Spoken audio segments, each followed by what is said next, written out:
Hello and welcome to the 11th episode of Charity Cup Chats. This week I'm delighted to be joined by former manager Kevin Bond. Kevin, how are you? I'm very well, thank you. Good. And obviously before we start, this is all for the Justin Edinburgh Foundation and Havens Hospice. I would like to quickly say a massive thank you to the Pathetis Charitable Trust. Thanks to a very generous donation, we're now at £1,700, which has taken us over the 10k barrier since we started. Kevin, how have you been since Southend fans last saw you? I've been fine, really. A lot has happened, in the world, hasn't it? The coronavirus, and which has been dreadful. Obviously, spent a lot of time at home with my wife, but no, it's been very different. But no, we're all well and sort of gradually getting back to normal now.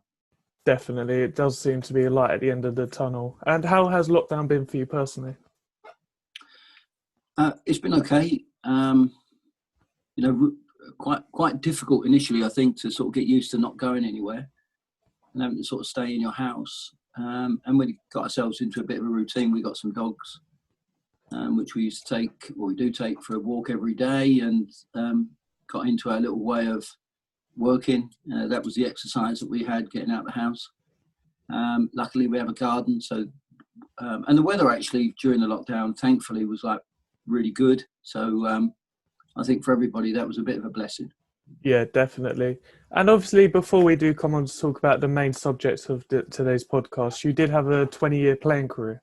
What was it like, obviously, being a player? I imagine football back then was very different to what we see it now. There were certain elements that were very different. The money for one, the pitches another.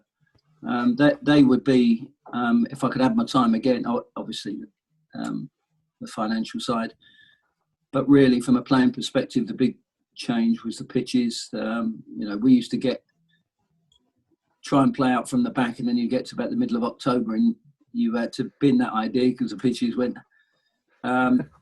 So the facilities, the training facility is absolutely fantastic. I would have loved to have had the opportunity to play all the time on surfaces that they have today. Would probably be the biggest change.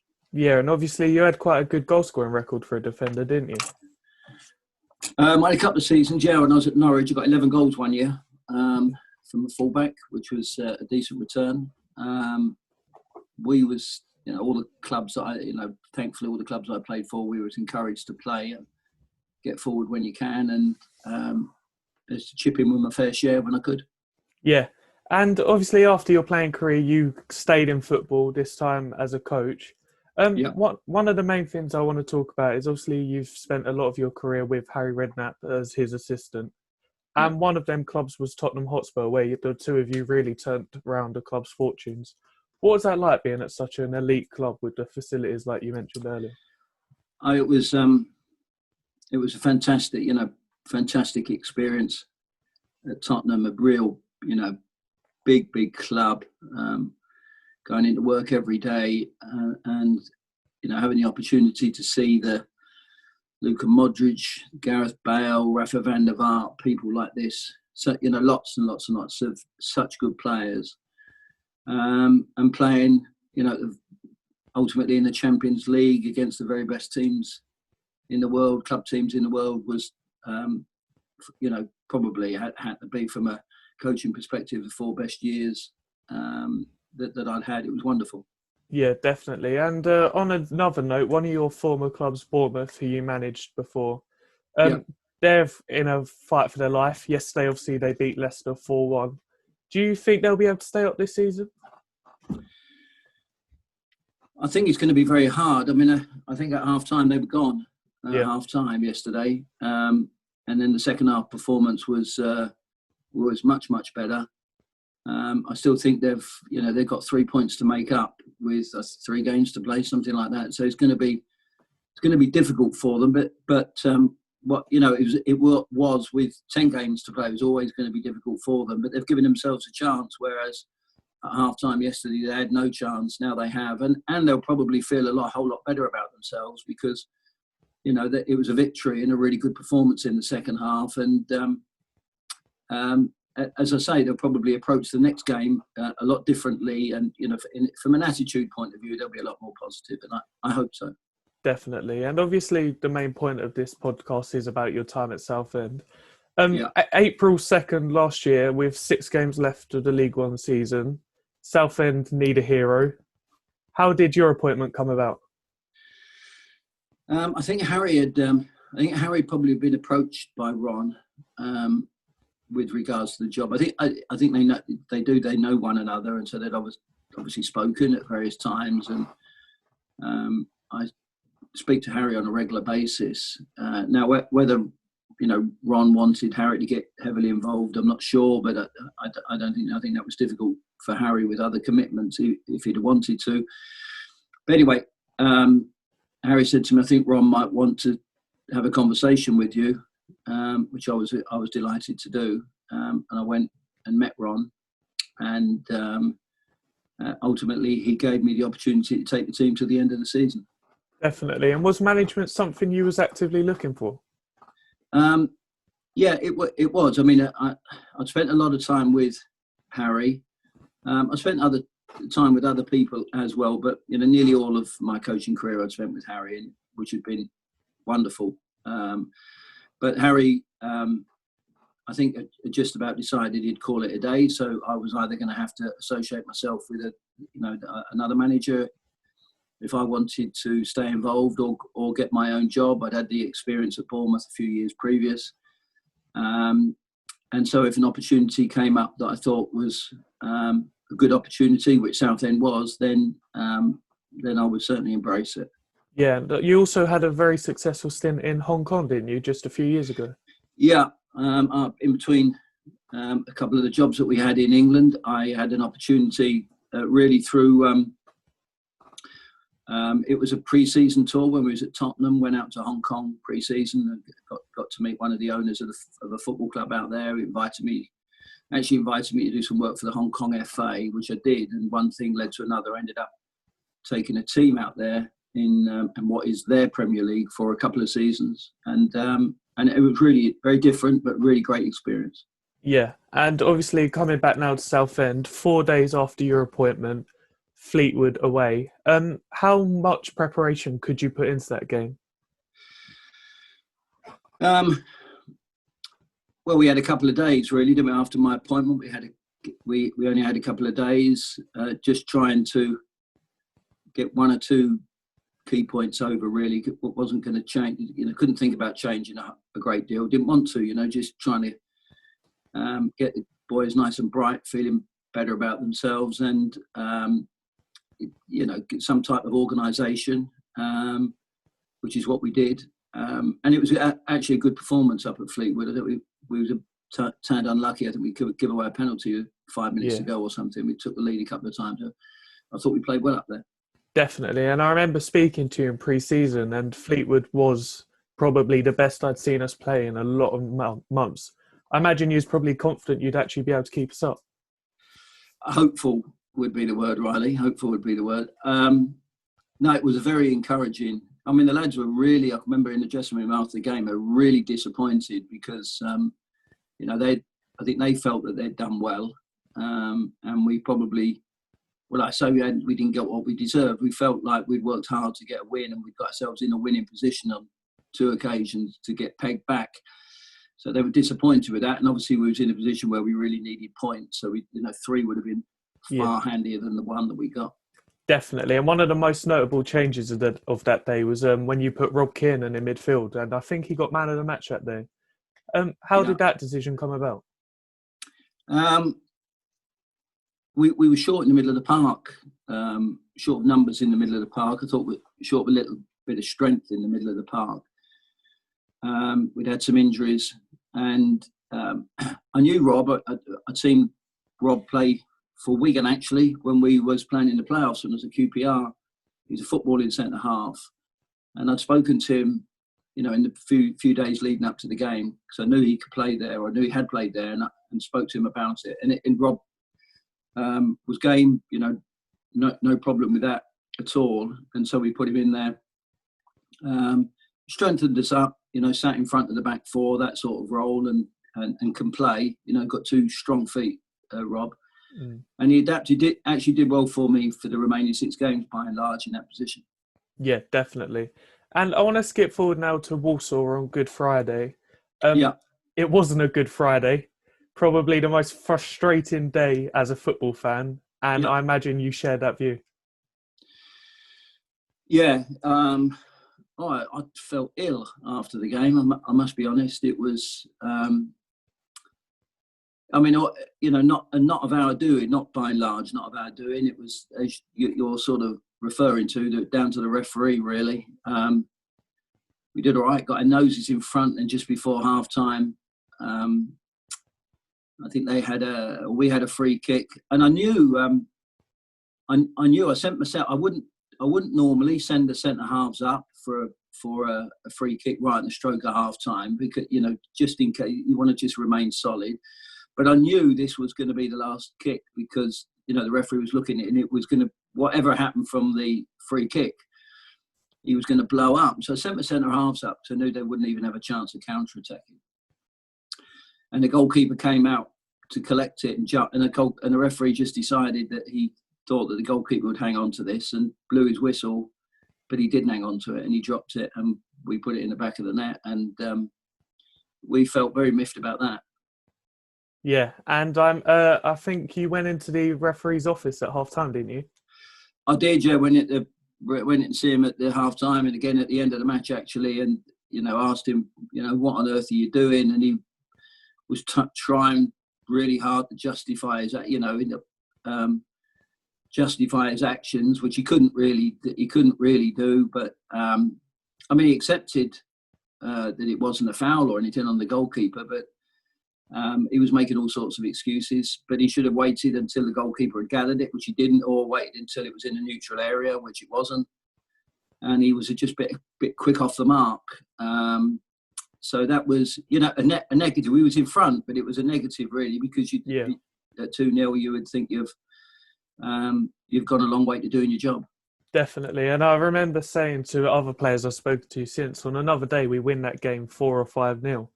But in the last minute, we give away a penalty, which it wasn't a penalty. I think we can all agree on that. No.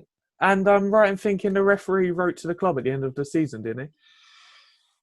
Yeah, he wrote to the club or sent me a text message, or he did, yeah. I can't remember, actually. It might have been a text message, but I think obviously the referees need to remain neutral, quite rightly so. But I think if there was one official who was glad to see us stay up, at the end of the season, I think it was him. And he was fine, in the weeks after, and he apologised and what have you. And I understand they've got an impossible job, these guys, but he sort of compounded the situation in the second half by awarding them. I think he booked John White twice, didn't he? He booked him twice. And I think he was a mess. The ref was a mess on the day, and I also think because the incident took place up their end of the pitch where their supporters were in the last kick of the game, and of course your supporters are going to cheer for everything or claim everything. They just made a hell of a racket when this guy fell to the floor, and the referee, I just couldn't believe it. He blew for a penalty kick, and I was livid, because it was a good performance, and it was a game that we should have won. Yeah, and like you say, it was a good performance. And I think even though as fans we were hugely disappointed, I know for a fact I was confident. I imagine you was probably confident that even though we didn't get the 3 points, we did play really well. No, I wasn't confident. I hoped. You can only keep working hard, and the players were working hard, and I think the performances, from what I'd seen at the games sort of previous, I think the performances had improved. Yeah. Certainly, to a degree, the results had improved, and there was definitely an optimistic view within the camp that we could stay up. But we still needed wins, so we had to get results in the last 3 or 4 matches. Yeah, definitely. Like you said, 3 matches left. We had a chance to put things right at home to Burton Albion 3 days later. We hadn't won at home since New Year's Day. how big were the fans that day? Because obviously we did win, and we did win not comfortably, but we did play well. I think it was an Easter Monday, was it not? I think sort of an early kick-off, I believe. 1 o'clock kick-off, yeah. Yeah, it was a brilliant atmosphere at Rochdale, terrific atmosphere. And, it was a real good game. Burton Albion, under Nigel Clough, are a good footballing team. And they play, and we wanted to try and get after them if we can, at home, try and stop them from playing.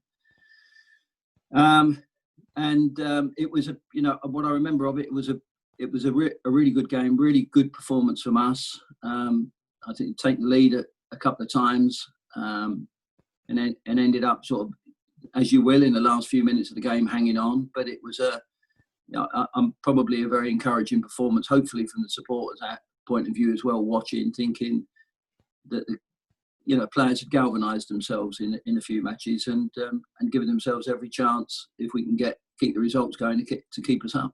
Yeah, and it was the one game out of the 6 where Harry Redknapp didn't quite make kick-off, wasn't it? Yeah, he'd come to all the games, Harry. He was Southend's biggest supporter. And I think he thought it was a 3 o'clock kick-off, so I think he was somewhere around the M25 when the kick-off went, and he heard it on the radio and turned around and went home. Yeah. So obviously after the win, we needed 3 points from 2 games. We go away at Rochdale. I think over 1,000 fans travelled. Yeah. But one of the biggest disappointments from my perspective was we dropped Sam Hart for Stephen Hendry. What's the reason behind that? Stephen Hendry hadn't been fit at all since I'd been at the football club.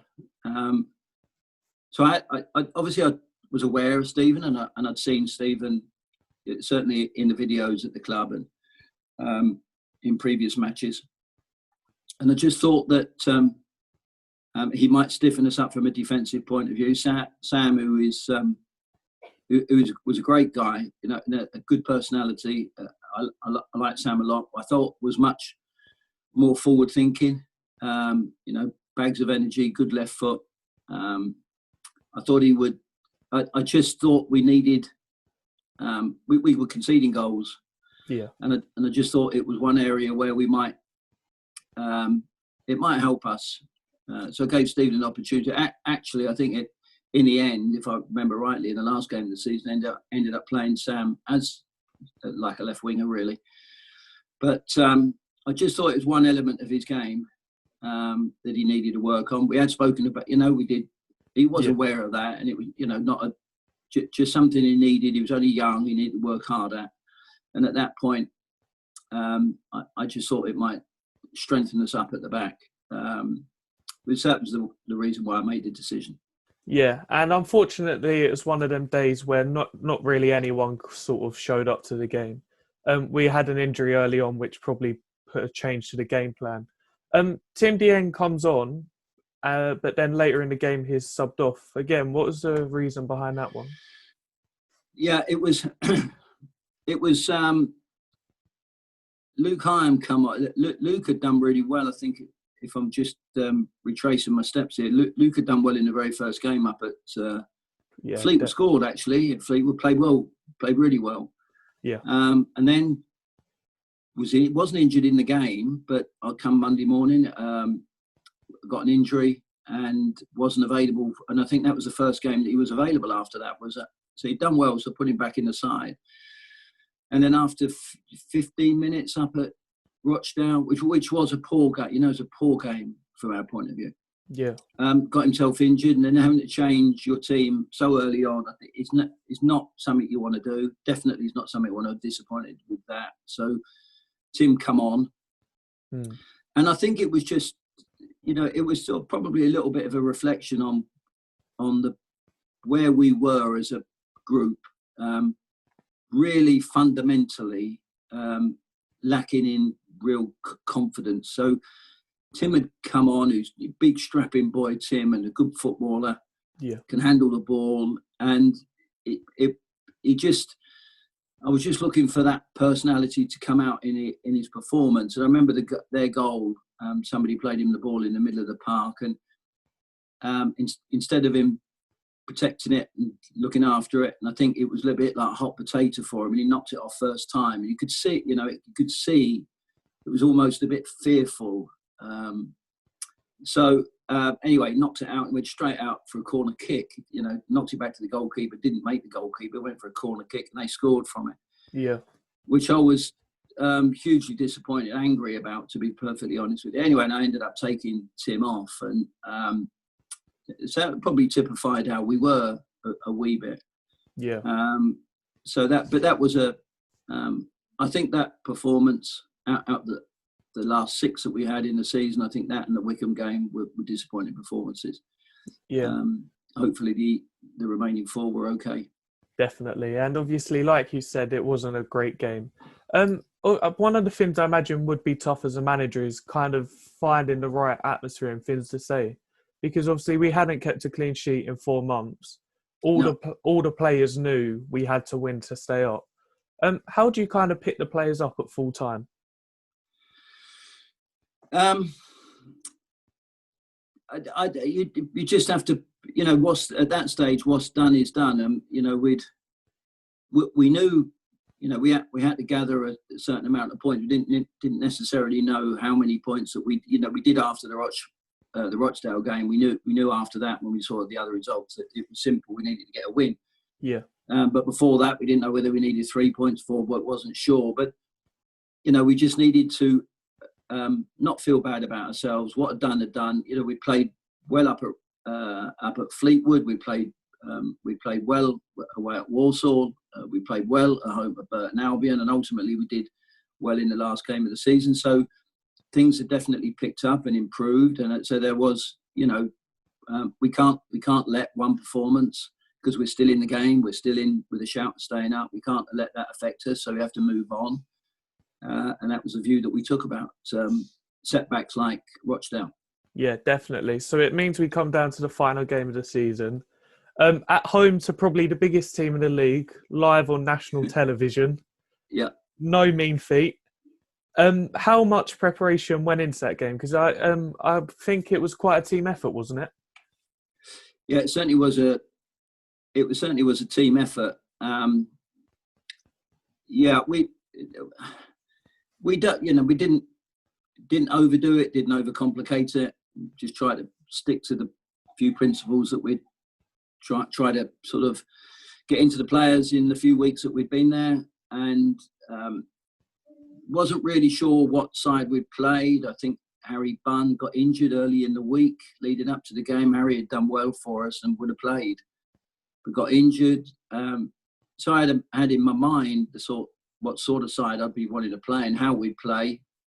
We did work with the team, or we did work with the squad, using 1 or 2 different players. So didn't really want to name the team, because I didn't want to name the team and then come Friday have to name a different team because of injuries or changes that need to be made for whatever reason.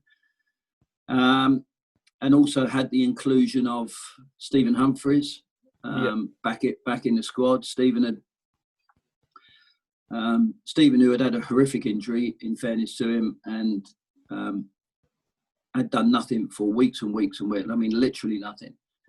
He put himself forward for the Fleetwood game, the first game I was at the club, and said, "If you need me, I'll be there." Well, so I put him on the bench, and I brought him on with half an hour. I think about half an hour to go, and he'd be the first to admit he was miles off it. Properly miles off it. And I said to him after that what you need to do is you need to work hard between now and beginning of next season, get your fitness levels up so you can hit the ground running next year. But if there was a chance that we needed you for whatever reason, if you're prepared and feel mentally that you can do it, then just keep half an eye on the fact that I might include you in some shape or form. And obviously I had no physical contact. They had to try and get a mask made for him. And, he had a really bad injury. And so I think, in fairness to him, making himself available, was great credit to him. Anyway, I didn't use him at all for the remaining games. but his levels had picked up a little bit in those last 5 weeks or so, and decided to put him on the bench in the end in the Sunderland game, simply because I just thought it would certainly it might inspire him if he got the opportunity to come on, and I think also because he is a goal scorer and he is strong. Yeah, and I think the other players will think, we've got him on the bench. You've got him up our sleeve, and I think I was hoping that might give us, the other players, a little bit of a lift as well. Yeah, and like you mentioned about the lift, did you think that was the case? Because obviously Humphreys, he'd smashed half his face like 3-4 months earlier. And the fact that he was risking to put himself on the line, did that kind of give the other players a boost? Yeah, I think it did, yeah. Because we all know of Stephen's capabilities.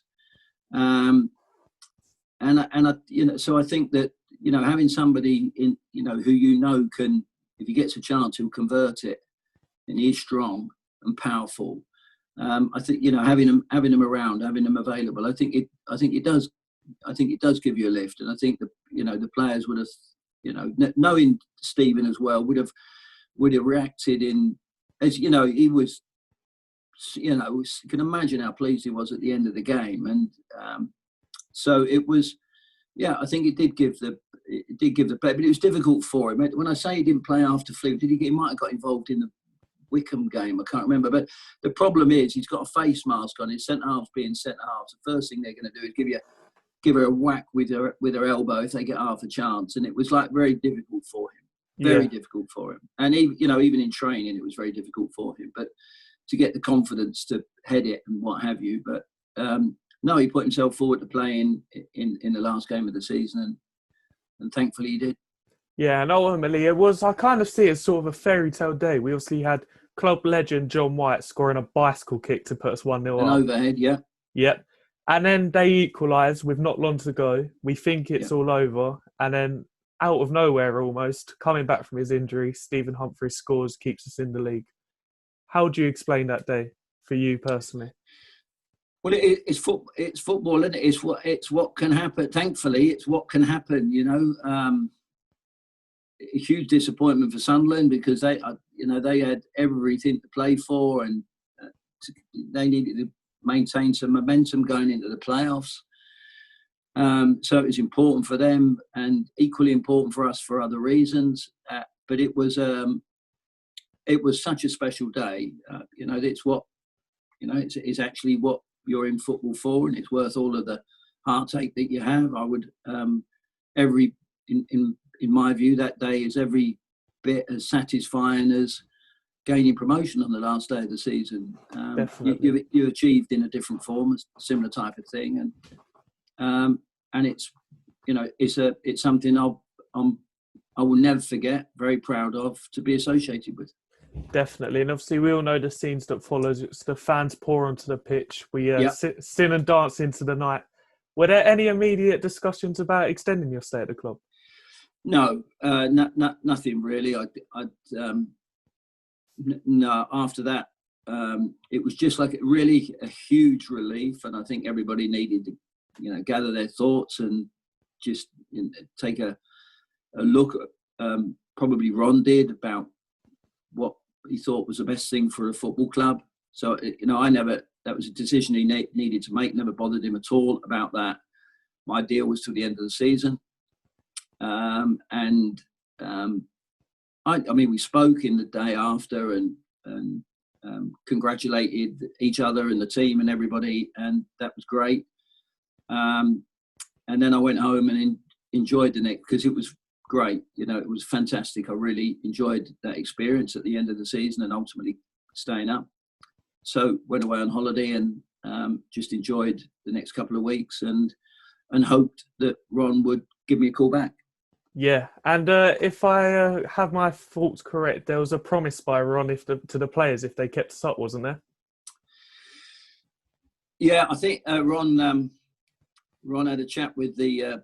He gave a much better team talk than I ever could. He came in the dressing room at Walsall and said to the players, "I'll take you all away somewhere nice if we stay up at the end of the season," which was better than my team talk that I could have given.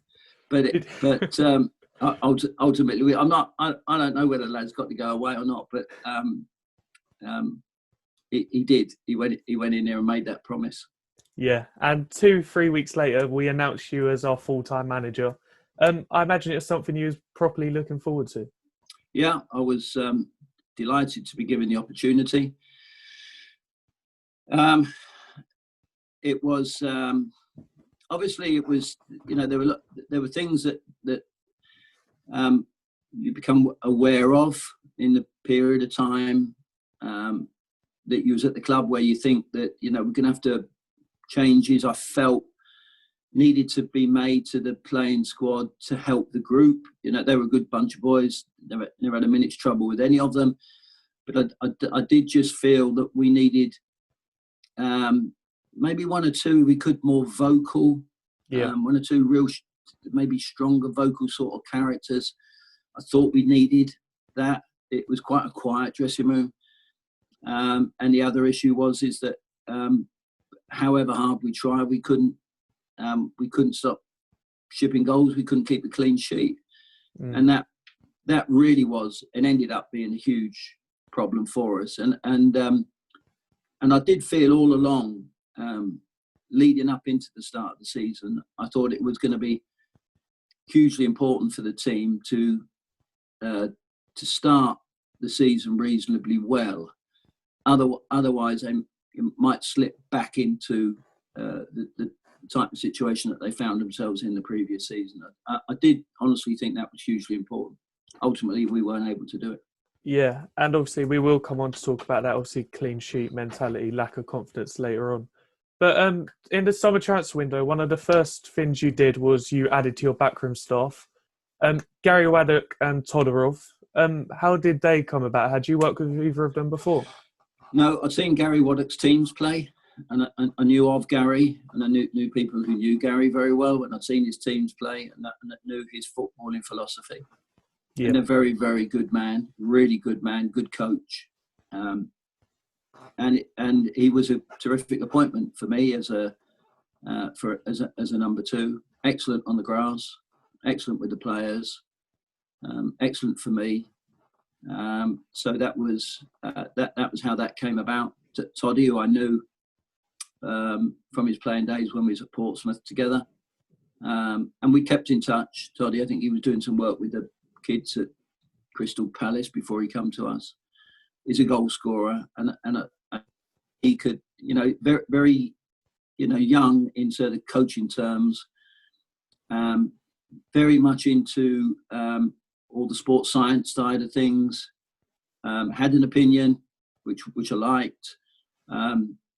Good finishers, I thought would be good for the Coxes and ultimately Brandon Goodships and people who the strikers, Stephen Humphries, all the strikers at the club. And so they'd come in. Lee Harrison, our goalkeeping coach, who I didn't really know but was really supportive. So all of my staff were excellent. Yeah, and obviously doing the other podcast before, I've spoken to both Sam Hart and Taylor Moore. I have never, ever seen a reaction to two lone players, not even at Southend, but in any club, at the way them two players were appreciated by our fans. Both of them revealed that there had been discussions for them to come back to the club. Yeah. Ultimately, we couldn't secure either of them. How much of a blow was that for you? Well, I spoke to Tony Mowbray in the summer because Ben had left the club. I think he'd refused a new contract. So we didn't have a left back at the club. We didn't have one. So I spoke to Tony Mowbray about Sam, and I think like most of the clubs with the younger players, he'd had the period of time at Southend where hopefully he developed. When he went back to Blackburn, Sam had seen that he developed and hopefully improved. And what he wanted to do was keep him at the club for the entire pre-season, let him play in a number of pre-season games and see where he was in Blackburn's picture. Yeah. So if we was ever going to do anything with him, it was going to be a very late shout. And I could afford one or two late decisions, but I had to prepare for the whole of the pre-season, and I wanted to get my squad in place if I could. So that was very much up in the air. Didn't know what competition I'd have for him. I knew he enjoyed his period there. I'd spoken to him, but that was where he was with him, and ultimately he was up. We didn't take him back. Taylor Moore, to be honest with, one of the first things I did after the end of the season was I rung Ron and I said to him that if, regardless of who your manager is, me or whoever it is, I said if I was Southend United, I'd be trying to secure the services in whatever form I can, on a permanent deal if possible, but if not, on a loan again for Taylor Moore. I thought he was a great boy, a good athlete, really enthusiastic. I thought he had a lot of improvement in him. Can play a couple of positions. Great kid. And if I had, as I said, I spoke to Ron and said, if you get the opportunity, I'd take him in a minute. Yeah. Unfortunately, it was another one, for whatever reason, we was unable to do that. Yeah, and obviously with Taylor Moore, a lot of the fans realised how good he was. And obviously you saw that as well. Did you think if we did manage to secure it, that would have been a real marquee signing? Yeah, it would have been a good signing for us. Would have been an excellent signing for us. In a real, in what I felt a problem position for the team, I thought centre half was a real important one. A couple of big, strong, uncompromising centre halves is that I felt what we needed, and that was remained a big problem for me. A few come available, but there is huge competition for when somebody that can do the job becomes available. There is huge competition, and we found that with every time anybody who was on our list, we'd get pipped at the post by somebody else. Just Rob, who played there, got two bad knees, so couldn't train on a regular basis. A little bit fragile from an injury point of view. Harry Lennon, who I think was, when he's fit and well, is absolutely like a monster. Harry, and terrific centre half, I have to say that. But he was just unable to play enough, run of games. He'd pick up injuries, so that I thought centre half was a real big one for us.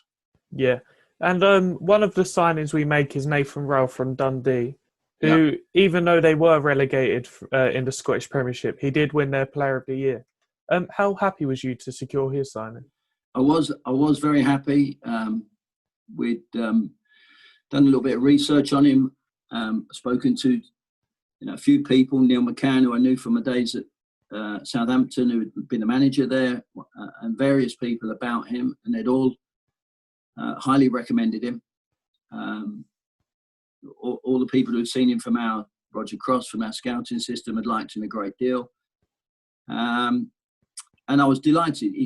He came down with his agent and spoke to us. He was had a big desire. I felt that he had a big desire and wanted to do well. Was very interested at the plans at the football club that we had, and ultimately I thought he was a good sign. And I still do. I know I think he dislocated his shoulder, did he not? And missed a large part of the back end of the season, or second half of the season. But he had a huge leap for a centre half, for a left back, a good left foot, and certainly, I remember thinking in the first game he played, which might have been in a pre-season friendly at home to Millwall, I thought I was really impressed with him. And it's difficult, the signings are made. People have come in and might not have been able to show what they wanted to show, but I think, in fairness to them, it was maybe quite a difficult environment to come into in the end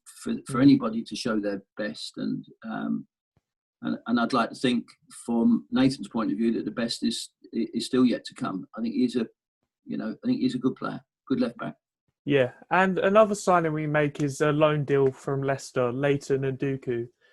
He didn't feature too much. Was that a decision pre-planned, or was it the fact that he didn't really live up to what you was hoping for? I felt, I think apart from Macca, we had no width in the side. I'd like to have had a bit of natural width in the side if I couldn't. I was struggling to find it. Harry Bunn had played out wide. Sam Hart played on the left-hand side. And so we're struggling to get any natural width. I'd like to have got a bit of width inside if I could. Yeah. And he was a little bit that under-23 player at Premier League club who, to all intents and purposes, had a lot of pace, a lot of ability, might be able to give you that X factor, might be able to make a difference for you. But I honestly was also aware that the difference between under-23s football and coming straight into League One is like a huge jump. And, sometimes it takes a bit of time. Sometimes it doesn't work at all. So it took a little while to do the deal because we just need to make that it wasn't financially too much of a burden for Southend, and if it didn't work out, then we could reverse the decision. I didn't want to. I mean it in the nicest way. I didn't want to lumber that. Not that Leighton was lumbering the club up. I didn't want to get the club in a situation where they were, had to hold on to a player who ultimately wasn't going to be able to do the job, and he didn't. He wasn't able to. Yeah. He'd probably say he wasn't given enough of a chance, and that might have been fair enough too. But on what I saw, he was promised and showed glimpses, but never really able to do it. But we was aware. Ron was aware too that it was that type of signing. It was that maybe X factor that either did or didn't. Yeah. And another signing is Brandon Goodship from Weymouth from non-league. I think if I'm correct, he'd scored about 97 goals in 2 or 3 seasons, which is some going. I imagine you probably felt like you had a bit of a gem on your hands. We hope so. I mean, Brandon started at Bournemouth, so he'd been a league player. So he had that upbringing. So he had a little bit about him as a footballer. He had a knee injury, but he was 23 or something now, and he got over that, played regular football, done really well at Weymouth and scored goals on a regular basis. I'd seen him play. Roger went to see him play too. Technically very good. Would be, in my opinion, would be on a par with the Coxes of this world in terms of his finishing, which is saying something because Coxey was an excellent finisher. And so I thought that he would be, and it was quite difficult because I think we had about 4 centre. I had no intention of bringing in a centre forward really. Yeah. We had 4, I think, on the books at the time, and they're all under contract. So unless they were leaving, I couldn't see the point of having a 5th. But he came available. He was a free, was not expensive on any level. And the board and Ron were very keen because I think if you unearth a striker from non-league and he does well, then you've hopefully got a good signing. And it was difficult for him because I ended up having to play out the left-hand side and maybe not as often as I or he would have liked in his natural position. Yeah. But he never missed a day's training, worked really hard. Didn't hit the back of the net when I was there as often as he would have liked. Got in a few, didn't quite happen for him. But overall, I was really pleased with his performances in a position that was maybe a little bit strange to him. He got his head down, did the job for the team, and I think that he'll ultimately go back to being a league player and hopefully score plenty of goals and hopefully for Southend. Yeah. And the next signing, Joe Shaughnessy, who's obviously since left the club. But we had him on trial. And I remember you saying in an interview that there were quite a few clubs in for him. Did he take a lot of convincing? He wanted to come south. He played a long time up in Scotland and he wanted to experience England. Yeah.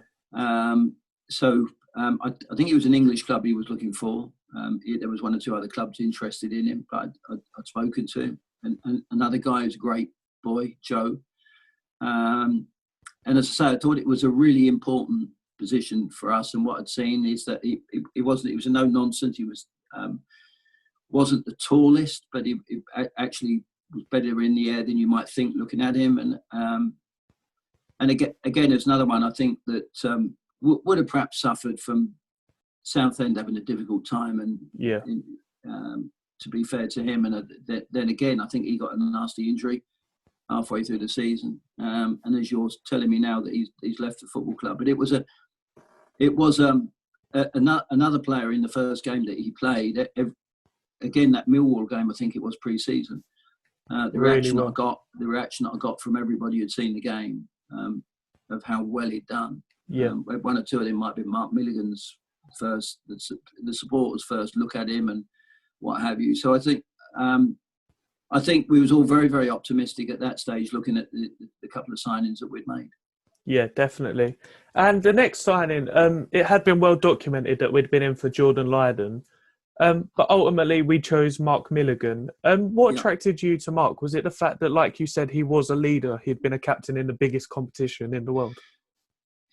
Yeah, it was. Yeah, I think, as I said to you before, I think one of the things that the group needed, that the players needed, if they could amongst them, is just maybe people who can galvanise and be a bit vocal and bring a group together. Yeah. Real strong character, a leader type of personality. And Mark was, Mark was typical Australian, all heart, never give up. Although he was 35, and I was very aware that quite a few members of our squad, from an injury point of view, picked up too many, if you like. So I was very aware that I didn't want to be recruiting people who I think to be fragile, which was ultimately one of the reasons why I didn't take Jordan Lydon, who I'd known previously, and he was a good footballer, but he'd had all sorts of troubles keeping fit, muscle injuries. In fairness, he had got, I was told that he got over them, and he had pretty much, because he had a great season at Swindon Town and a good footballer. Yeah. But it bothered me. So we ended up taking Mark Milligan, who played every match, trained every day, played every game for his country, was captain of his country, Australia.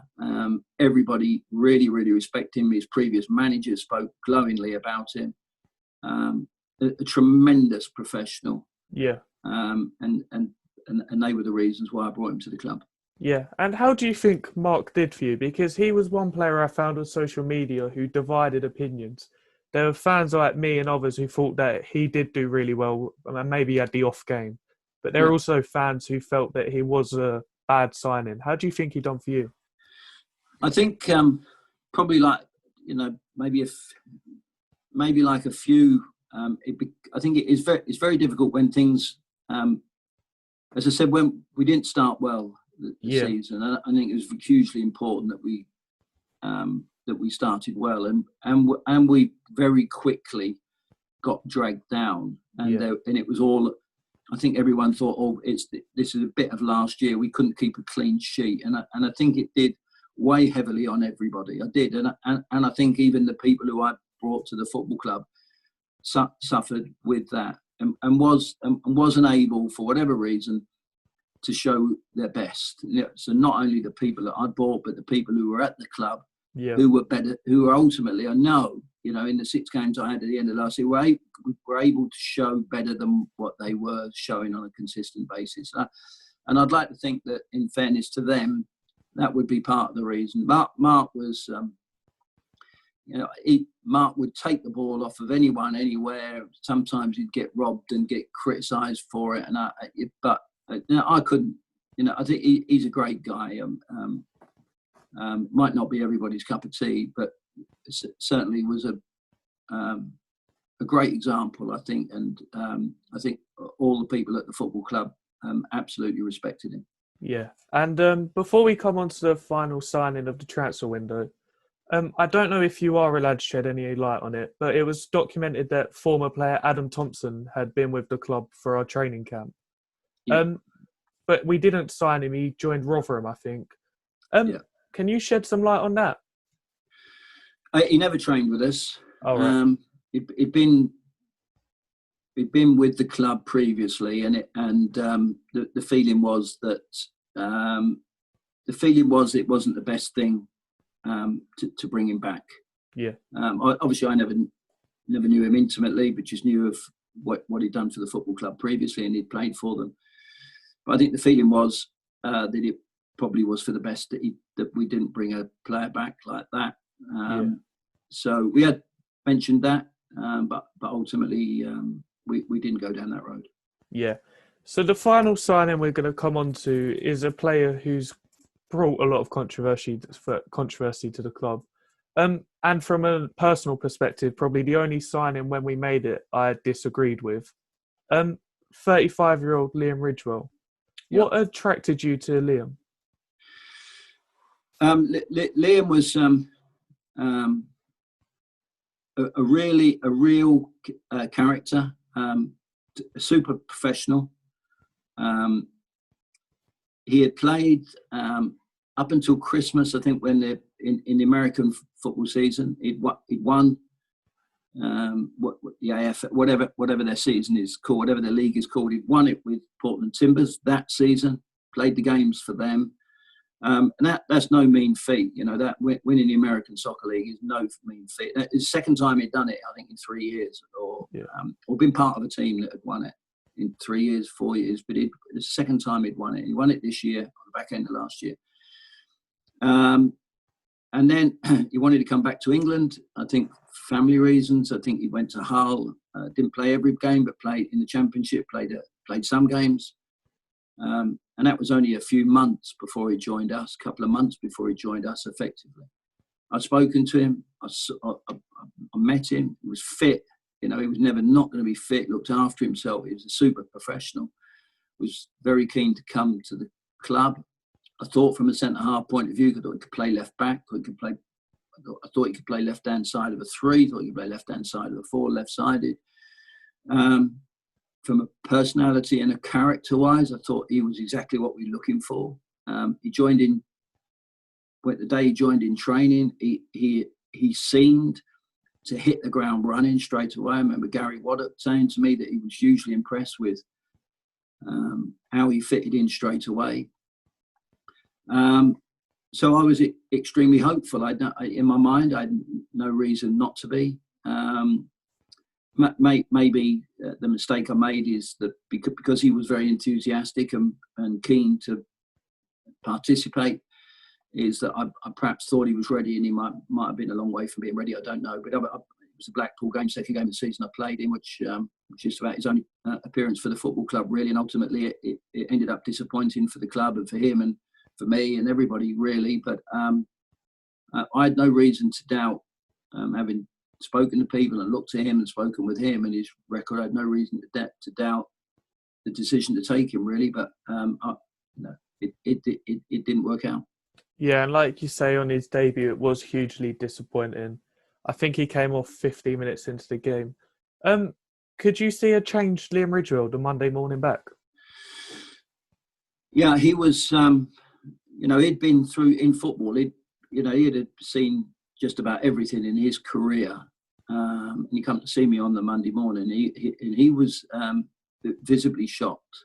I understand the fans' reaction, their frustration. I do understand that, but he was, disappointed. I was really disappointed and hurt. I think he got cheered when he come off early in the second half, and it was his debut, second game of the season. I understand that the supporters pay the money and told their opinion. I understand that, but I was hurt by that, and I know he was shocked. He came in to see me, and he was, not many things. He was shocked, and he wasn't. He definitely wasn't the same person at Southend after that. I mean, he picked up a calf injury soon after, and was and didn't play not because of any other reason than the fact he was injured, but that definitely scarred him and took its toll on him. Yeah. And after the Blackpool game, we go on to Stevenage. We hadn't won in that cup competition for 9 years. We come from behind, I think, 2 goals from Charlie Kelman to win. Did you feel like that was a turning point? Certainly, I hoped it was. In the dressing room after the game, there was a great sense of relief that it was a decent performance against a hard-working, Stevenage team who I'd seen, get it forward and chase again, we had to come from behind in that game. We'd given a goal away early on. We had to come from behind. Charlie Kelman, I think, got a couple of really good goals, and ultimately it was a good performance for us. We, by and large, controlled the game, started the game really well, I remember. And so there was, big room for optimism after that. But, obviously it was short-lived. But it was, that was our feeling, really. Our season starts from here. Yeah, and one of the biggest criticism from fans that I've seen was that there's a perceived lack of fitness and stamina which played a part to our maybe bad form. Did you agree with that fitness was an issue?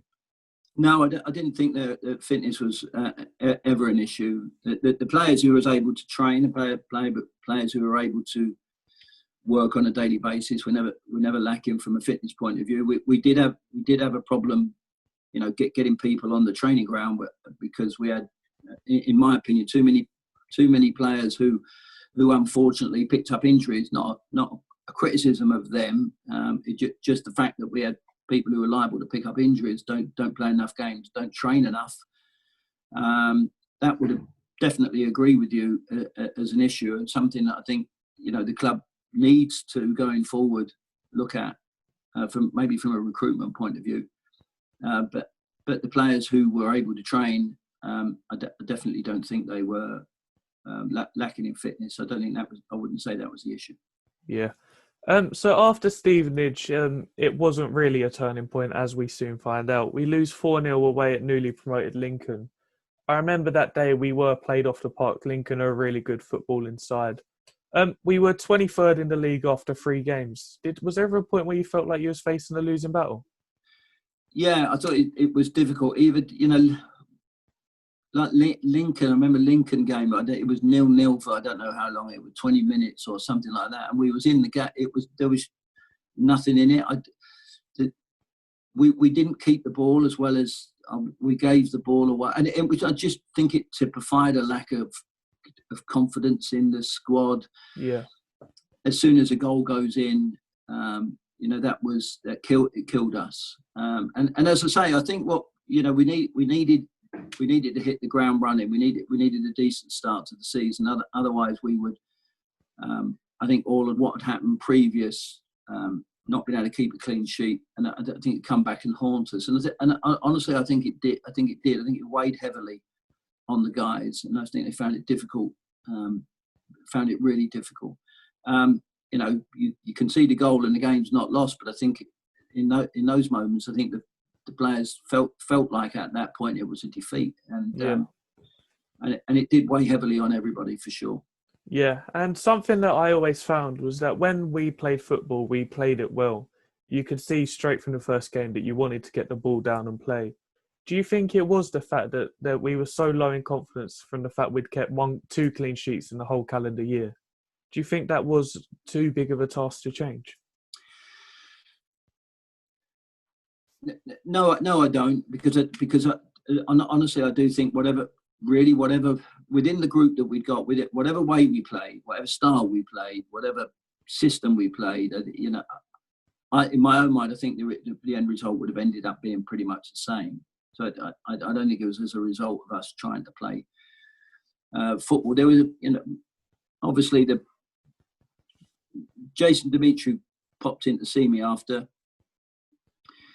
the Wycombe game, where we got bullied a little bit at home at the back end of the season.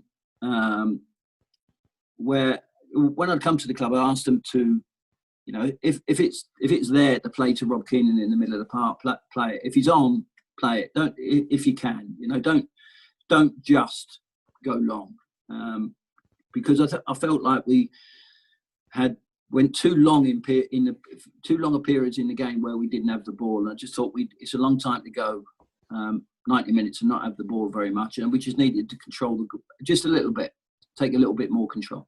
Yeah. And I asked them to do it. Didn't force them to do it. If it's on, if the centre half can play it. Play it. You can do it. You can, and they can do it. They can do it. But Jason come in after the Wycombe game and said to me, "Gaffer, you can't. The lads are so low on confidence that you can't ask us to. Don't even ask us. Just let us get it forward, get it over the top, chase it." And so, I don't know. As a manager, I like the fact that he had he was brave enough to come in and say that and think was disappointed in some ways because I think they're capable of playing more than what they were. Yeah. I'm not asking to be Barcelona or anything, but so it was slightly disappointing. But as a man, what do? Do you force them to do? You can't do that. You can't force them to do something they're not comfortable doing. So, okay, if we need, if we can't play, if you feel more comfortable, you get it forward down. So that pretty much what we decided we'd do. We tried to change a little bit at the start of the season. Again, there was never any forcing people to play. Never any forcing people to play. But I think very quickly it was, that fragility and lack of confidence, which is part of the reason, a big part of the reason why we were trying to, part of the recruitment in the group was trying to bring in some character in terms of, we can do this. We can play and strengthen the belief and the resolve within the group. But ultimately, it didn't work out. Yeah, I agree with you, because obviously that not losing mentality, but that severe lack of confidence was seen before you joined. Obviously, we had it under Chris Pell, we had it under Phil Brown. Gary Waddock couldn't change it. Sol Campbell, as we found out, couldn't change it. Do you think that atmosphere brushed onto the new signings? I think so. Yeah, I do. Yeah. Yeah. Now, I'm not making excuses for new signings. But I think it did. I ultimately think it weighed heavy on everybody. Yeah. Bringing people into the football club after 2 or 3 months, I think it weighed heavily on everybody. I really do. Yeah. And I think that was, why I believe it was so important that we had and I saw the signs. Every pre-season game, we'd play some pre-season matches and we'd play well. But we would chip a goal, we would concede a goal. Yeah. We didn't look like conceding a goal, but we would conceded a goal from nowhere. So that was certainly an issue that I felt we needed to resolve. You weren't going to win many football matches if you couldn't keep a clean sheet. Yeah. So we needed to do that, and we couldn't do that. And ultimately, I think I end up, you're chasing a performance or not so much a performance, you're chasing a result. You've changed the way you play. Maybe I did, maybe I changed the way we played too much. Maybe I changed the person. I don't know whether I did, but maybe I did, and maybe the players end up losing confidence. But it's in an effort to try and, but what I do probably think ultimately is that would have made any difference who we played or what we played in terms of the end result was likely to be the same. Yeah, definitely. And look, we come forward now to Wycombe away. Up to that point in the season, Wycombe had won every game at home. Yeah. We go there. We were playing really, really well. I remember the game. We were 3-1 up. They bring on Akinfenwa, and our mentality changes. As you know, we concede 2 in the last 5 and we lose 4-3. Do you think had we won that game, that would have been a turning point and we would have done well? Yeah, I think from all sorts of, from the players' point of view, from my point of view, personally, confidence point of view, I think it would have been made a huge difference to us.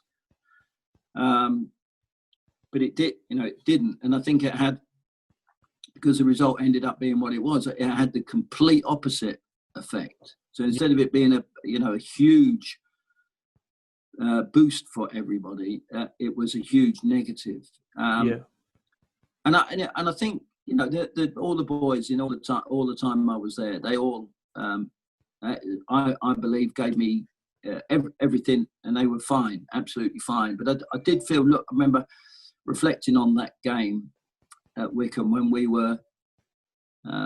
I think we were 3-2 up with 5 minutes to go, and when I looked at it, it was like they were looking around. Where were the 1 or 2 players that you needed, or the characters that you perhaps were looking for, who would just make sure that in this situation, make sure that we get ourselves over the line. Yeah, and it was like. Players were looking at each other, and no one wasn't vocal in it. it's that sort of thing you need in those. It's not a system. It's not who's playing. It's 11 against 11. Forget Akinfenwa. He's a good player. He does well, but at the end of the day, it's just us getting over. Can we play 5 minutes without conceding 2 goals? Yeah, of course we can. But we just needed that, and we sort of we lacked it. We didn't have it. We didn't have it within the group, and ultimately it cost us. Yeah, like you say, it does cost us. And I remember that game at the end. Gareth Ainsworth, who's obviously the opposition manager, I remember he got a better reception when he came over than our own players did. Did you kind of feel that the fans were starting to get fed up a bit? Yeah, I of course I did. I sense their frustration. Every game they started and they were with us, and I'm sure they concede a goal and then concede another goal, which ultimately was what was happening, and then they go, here we go again, and I share their frustration, completely understand, and it was weighing heavily. In the end, it was weighing heavily on, personally in the end, because I was getting, quite rightly so, getting the brunt of it all, and I accept that. Ended up being the focus of it, and it made it even more difficult for the players. So, of course, we're all very aware of the supporters' frustration. Yeah, and within a week of that game, we lose 4-1 to MK Dons, knocked out of the Cup. Yep. And 3-0 to Rochdale. I remember coming out of the Rochdale game, and I think for the first time ever, I was embarrassed to call myself a Southend fan. Yeah. Obviously, I only see the players on a Saturday, but it felt like the players had given up. I think you've hinted that you probably don't feel it, but did you ever feel like the players had given up? No, I don't. I don't. I don't ever think the players had given up, but I mean, there was. They probably thought there was no way out. They probably, in fairness, had probably lost confidence in me, which I understand. I do get that. Probably lost confidence in myself, and I think when a goal goes in, everybody starts with good intentions, but it quickly goes really flat if you don't get any encouragement. You can't get your noses in front, and that was what was happening with us. And one goal leads to another, and then you're on the floor. And that was how things were for us at the time. Yeah, and obviously, I think it was 2 or 3 days later after Rochdale, we have Leyton Orient in the Cup. Yep. It turned out to be your final game. And something that really annoyed me about that day was before we'd even kicked off, our fans were chanting abuse, whether it be at you, the players. And I remember saying to my friend who I was with that it helps nobody. Could you feel that atmosphere amongst the crowd was putting you on the back foot already? Yeah, it was. It was putting the team on the back foot, really, and that was, probably part of the reason in the end why the ultimate decision was made, and we parted company, because it wasn't the most important thing. It wasn't. It was hindering the group, hindering the team. You end up, the manager becomes the focus of it all, and which I was disappointed. Disappointed that I couldn't do the job that I'd gone to Southend for the supporters. I'm very disappointed about that. But it turned out wasn't to be, and I think in the end, when it gets to that sort of situation where the players are on the back foot even before the ball is being kicked, I think probably the right thing to do is to do something about it. Yeah, and obviously 3 days after that game, a meeting was held between you and the owner, and you resigned from the club. Did you feel like your time was up before you even had that meeting? In my own mind, you're thinking, can you see a way through this? Yeah. Probably in the end, I couldn't see a way through it. Are we going to be able to get the results that we need to do to turn our season round? I probably couldn't see it. The players would have, I'm sure, felt the same, and think, well, somebody else coming in might be able to do something different and might be able to. So I understand that. If I'd have felt that we was able to and would have done, then I would have spoken to Ron and told him so, but I didn't think that was the case, and I think we were getting dragged down by it all. Yeah. And obviously your time at Southend, people will look back on the bad things. That's what we as humans are programmed to do. But what I'll ultimately remember you for is keeping us up on the final day with 3 minutes to go.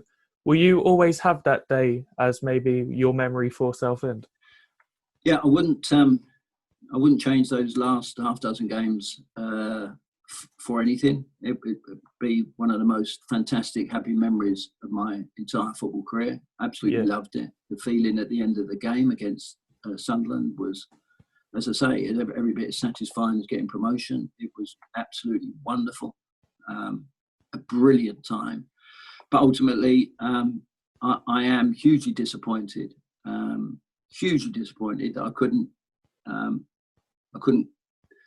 replicate that and hit the ground running the following season, and give the supporters what they, and Ron and everybody else at the football club, what they wanted. I'm bitterly disappointed I couldn't. Yeah, and how would you look back on your time? Are you proud of what you did achieve at the club? Yeah, I think I am proud. I am proud that I played my part. Yeah. I was proud that I played my part in. I was disappointed.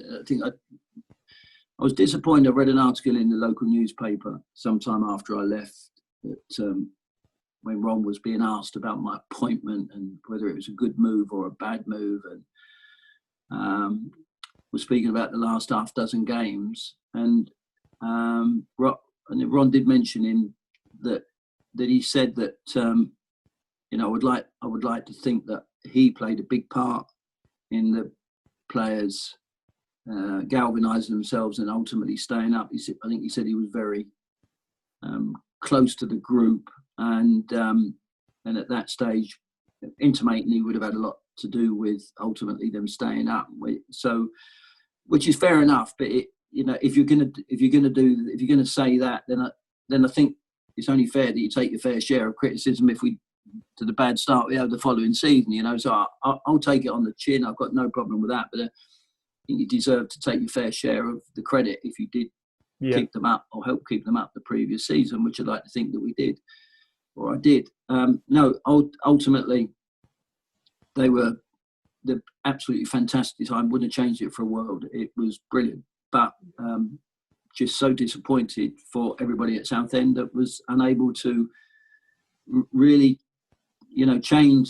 turn it around. It was we managed to do it, but as I say, I think we managed to do it the previous season, but at the back end. But in the last half dozen games of the season, but the start of the season, I thought was hugely important that we give ourselves some momentum and some confidence, and I knew it was going to be difficult through the entire pre-season, and ultimately we couldn't get the results that we needed to give ourselves a little bit of impetus. If you could pin it on one thing, it's probably very hard to, but what do you think was the ultimate downfall of Southend last season? I'd like to say that I'd just like to say something as simple as a lack of confidence. That the players showed the back end of the previous season that they were capable. Were we capable? Ask ourselves: were we capable to produce that level of performance that we needed to, like the Sunderland, like the Burton Albion, like the Fleetwell? Were we able to produce that over 46 matches? I don't know. I'd like to think they were, but no, I don't know whether we were able to produce that. So it's either sort of a lack of confidence, lack of belief, the momentum you need for the players to show their very best. Yeah. Or ultimately, if they're not, then I think it probably just comes down to maybe just not quite good enough. Yeah. Maybe not quite good enough. Yeah. And something we do know is you are obviously a very good coach. You've shown it whatever level, whatever country you've been in. Are you looking for a new job in football? I'd like to stay in football, yeah. If I think I have, if I believe I have something to offer in some form, with somebody for a club, I'd like to. I'm a hard worker. I am completely consumed with it. I was completely consumed with Southend Football Club. I couldn't have given any more than I gave. So I'd like to. I love football, but that won't be my decision. That will be, to a large degree, it's out of my hands. But I hope to, because I love it. Yeah. And the final thing we're going to do is move on to fans' questions. We've had quite a few sent in. Yeah. John T. Edmondson says, after Stephen Humphrey's goal against Sunderland, you didn't really seem to react. How did you feel, and was that an attempt to control your emotions? It was really, yeah. I couldn't have been more pleased, but we still, I couldn't afford to, I didn't feel that I could afford to be jumping up and down, because I couldn't have bared the thought of in the next minute being disappointed by us conceding. So I just thought it was the final whistle. That was the minute that I was waiting for, was the final whistle. Yeah. But obviously inside I was, elated, and but I don't know, it's just how I was. Some people show their emotions a lot more, but I just, the important thing wasn't scoring at that moment. The important thing was being 2-1 in front, and when the referee blows his whistle, at that moment I could definitely get excited. Definitely. And Toby Peters wants to know, who's your favourite player to work with at the club and why? No, they were all great. They were all brilliant. I honestly never had any trouble with any of the boys. They all do as you ask. Had some great, lots of youngsters coming through the football club who have a big chance. Nathan Bishop, who's now gone obviously on to hopefully bigger and better things, and Charlie Kelman. I used to arrive at the club about 7:30 in the morning. They were already in the gym, those two, which was great to see. But the whole group was honestly as good as gold. Yeah. Lee Doherty wants to know, do you think it's hard to make a name for yourself as a manager after such a huge success as an assistant? No, I don't know. No, I think if you win matches, I did to be, probably it all comes down to the job that you get to a degree. If you're, I think even good very, very good managers, you give them extremely difficult tasks of a struggling club in Division 1 or Division 2. Even the very best managers would find it difficult. Yeah. And I'd like to think that the managers who are toiling and find it very difficult down the bottom of League 1 and League 2, if you put them in charge of Liverpool and Manchester City, you might find it a lot easier to win matches. Definitely. So I think that you have good players, you'll have a good team. Yeah. Luke Jarvis says, did you realise the scale of issues at the club when you joined? Well, every club has issues. We had our challenges at the club. But every club had its issues, and everything else is excuses, really. You just have to get on with it and work through it. So I knew the club was in a difficult position league-wise. I didn't know anything about the football club in terms of what was going on behind the scenes and what have you. But they're only excuses if you want them to be. Yeah. Thomas Finch says, most of the games we played, the players would sit back and invite pressure. Was that a tactical decision or a lack of effort or maybe fitness? I'm not sure that I remember us sitting back. I don't on all the game. I'm not sure. But it would have, I think you have to be pragmatic when you're when you're playing a football match and you're coaching a team. You have to look at what you've got and try and, if you can, try and get the best out of what you got. It's no good if you haven't got. I'm not saying that we did, but if you haven't got an high energy team, you can't play high energy football. If you've got Jamie Vardy up front, then you can play counter attack football. If you haven't, then so I think you need, it's horses for courses, really. So I think you probably end up playing a system that you believe suits the players that you've got at your disposal. Yeah. Eid Farmer wants to know, was it, you don't have to answer it, was it your decision to resign? We all agreed that it was the best thing. Yeah. And the final question from Jack Paul is, did you enjoy your time at the club, and did you feel like you would have turned it around had you had more time? I loved it.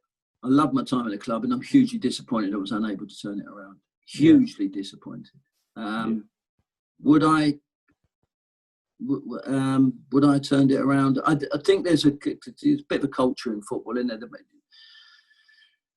After a bad start, the supporters know that the manager's on a sticky wicket and might have decided that we want to see somebody else in the football club, so they sort of make their feelings known. And I get it, I understand that. I'd be the same. I get it completely. The players the same. If things aren't going great, lost a bit of confidence in the manager, and think we need somebody else to come in here.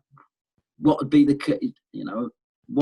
case if in football today that the manager signs a 3-year contract and you can't lose the manager for 3 years? He's going to stay, whether the supporters like it or don't, or the players like it or don't. You're going to have to get on with it, because he's not leaving. I wonder what the attitude would be. Maybe the supporters wouldn't go if they didn't like it. I'm not sure, but I think it's. I think that's quite difficult, because the only person who will suffer. And it's not all. I'm not saying it's the case in my instance. I'm not saying that.